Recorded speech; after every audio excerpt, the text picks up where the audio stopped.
What's up, everyone? Back for another beer review, and today I'll be reviewing yet another beer from the Imprint Beer Company, and they're out of Hatfield, Pennsylvania, and this is their Mild Enthusiasm. So they're calling this one a Nitro-Infused English Dark Mild Ale. It comes in at 4.3% alcohol by volume. No IBUs listed in time of review. This can is approximately 6 weeks old. So, you know what I find funny about this beer is that Imprint is known for their heavily fruited sour series, Schmoojie, and they do so many different variants. They seemingly release somewhere around, and this is an approximate figure, about 7,000 different variants per week. And to find this beer from them, this is at the other end of the beer spectrum. The English mild, and especially the English dark mild, you just don't see it all that often here in the US, let alone packaged in a can or a bottle, let alone in a nitro-infused can. So when I saw this one, I was like, I have to give it a go. I love English milds. Dark milds are my preference. I just love that something can be 4.5%, yet it drinks like, say 6% beer.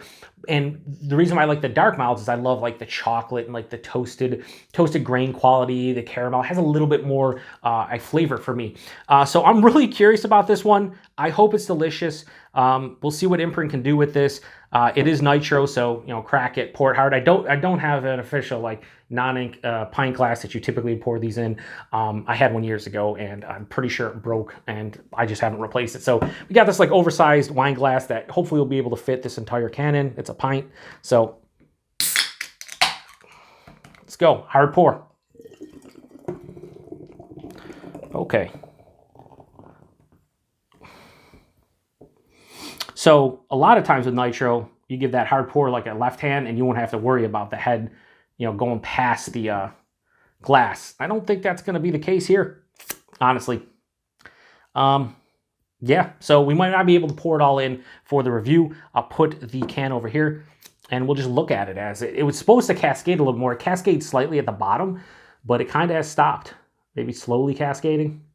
So yeah, that has like a really dark ruby red kind of tinge to it, maybe mahogany. On camera it's probably going to look pitch black or maybe a dark brown, but in person it's definitely like ruby red, mahogany down here. As it goes up, it gets more of like a straight on brown color. 4 fingers of the straight up tan or khaki colored head, very creamy looking. There is some bigger bubbles in here that you don't expect from a nitro-infused beers, honestly. They're usually just picture perfect, super creamy head. This has about that to about 80% of it, but there are some bigger bubbles and whatnot in there. But it looks fine. It looks, like a dark mild should, although the head's ridiculous because of the nitro. And, I was hoping it would kind of cascade and get rid of it, but not much you can do about that. Anyway, let's get a nose on it. Oh, wow. So that's something that I didn't mention when it comes to dark milds, but coffee. Yeah, like a nice roasted coffee.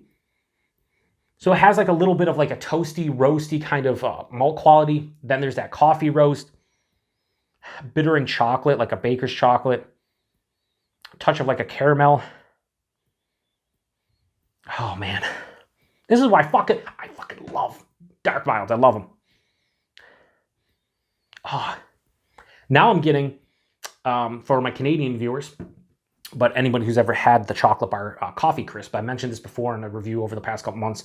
Coffee Crisp is basically a chocolate and coffee candy bar, and that's what this kind of smells like, but not as sweet. It has that mocha vibe to it, but it almost has like a candied, like a chocolate bar type of note to it. A little bit sweeter, but not overly so. There's a slight touch of like a tartness in the nose that almost has like a cherry vibe, and I've gotten that before in dark milds. It's not prominent, it's just after I'm getting through everything, I'm smelling it. All right, let me pour the rest in here, and hopefully we can survive it. Yeah, it has that slight like tart quality to it. Maybe even like a tart dark grape. But chocolate, coffee, toasted and roasted malt quality, like a graininess, caramel. I just love the style. Anyway, let's get into it. Cheers, everyone.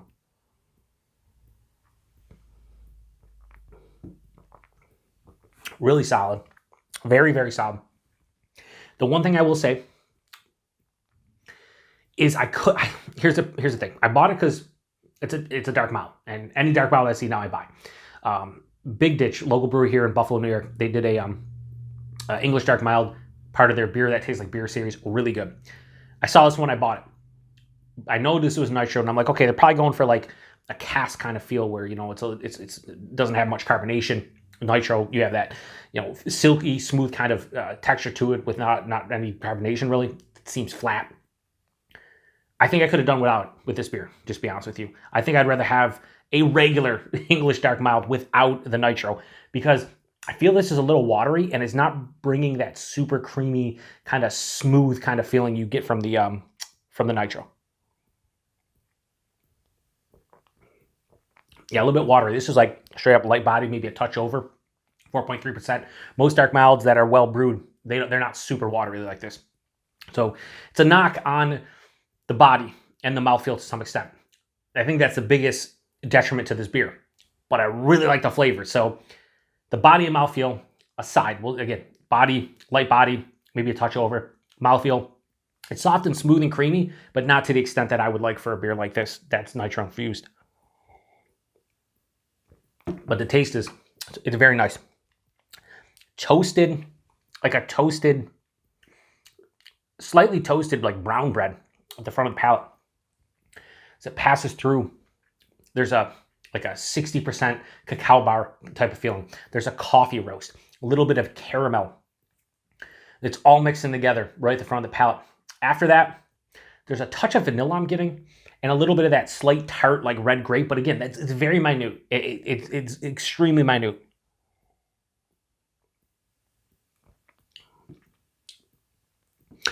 There's more like maybe like a grapey kind of jamminess too, very slight. That all hits me at the front of the palate. On the back of the palate has this slightly earthy, almost copper coin finish. It's not too big. This is mildly to moderate bitterness, more like right in the middle of it. It has a nice dryness too, semi-dry. Absolutely super easy to drink. The flavors are light, but they're just very cohesive. Like I like how I can pick out each individual flavor on the palate. At the same time, they're blending together for something nice. Like I said, that coffee crisp kind of chocolate bar without the overbearing sweetness, just has that like flavor without a pronounced sweetness. 4.3%, you're not going to taste it, and I don't. Yeah, I think this would be a home run, you know, a grand slam if the body and mouthfeel weren't lacking. And I was kind of worried because, again, Nitro beers, you either love them or you hate them. I typically like Nitro beers because I understand what the Nitro is bringing to the table to enhance a beer, like Left Hand's Nitro Milk Stout, for example.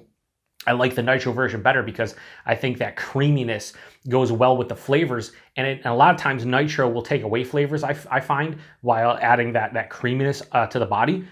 This one didn't take away any flavors, but it also didn't really enhance the body. I feel like it's light. It's somewhat has more of a flat feeling than you. Here's the thing. The beers, typically a Nitro beer, for me, and a lot out there, feel like it feels flat. But if you have a nice, like, smooth creaminess, you're like, whatever, who the fuck cares, right? This one feels flat, but it doesn't have that crazy, smooth and creamy kind of mouthfeel to carry it along. So I would love to try this without the Nitro. I think I would love it. As is, I'm really digging it, but this is like flavor-wise like a high 4.25, low 4.5 for me. It's just so light, so easy to drink, but it has a complexity to it and a cohesiveness that I appreciate and I really enjoy. It's just, you know, it's one of those beers, and I'm sure we've all had them out there where you drink them and there's a certain part of the beer, it could be body, mouthfeel, taste, aroma, finish, something that bothers you. And for me, it's the body and the mouthfeel itself. It's too light. It doesn't have enough of that smooth, creamy kind of Nitro sensation to kind of put it over the top. So it might sound like I'm like crapping on this beer, but I'm not, because I really like the flavors. It's just the body and mouthfeel are disappointing. So the mild enthusiasm from Imprint, I am going to give this we'll go straight 4 out of 5. Like I said, I think this would be a high 4.25 and a low 4.5, if not for the body and mouthfeel. That's how much it kind of takes away for me from the experience. Price point, here's another thing. Because it's Nitro-Infused, you know, probably a little bit more expensive. This was in the $4 something range, maybe $4.50, $4.59, something like that. that's a bit pricey for 4.3% English dark mild. It's in a 16-ounce can, but I would like to see this $4 or less. Like, I get the Nitro and everything, but it is Imprint. They get brought in here. I'm sure they put a price on the 4-pack, and then it hits the distributors. Distributors charge the retailers, whatever, and then the retailers have to make money, the 3-tier system, how it works. So I don't know what this was at the brewery. If anybody picked this up at the brewery, let me know. I'd be curious to know what it was at the brewery. I would imagine no more than $16 a 4-pack, at least I would hope. But yeah, this was fun to try, but I'd love to try this without the Nitro. I think I would love it. So availability with Imprint, I have no idea. I know we get them here in West New York. They usually show up and there's like a half dozen schmoogies and then a couple other beers like an IPA. This time was a dark mild. I think they've done a couple stouts and whatnot, but this is the first time I saw like just a non-hype style from Imprint, and I was like, oh, I'm gonna grab it, and I did. So if you get Imprint in your area, let me know, and also let me know if you saw this one in your area if you do. So appreciate everybody stopping by for another beer review here on the Beer Patrol. Like I said, if you've had it, put it in the comment section. I would love to hear somebody else's opinion on this beer. Anyway, to the next one. Cheers.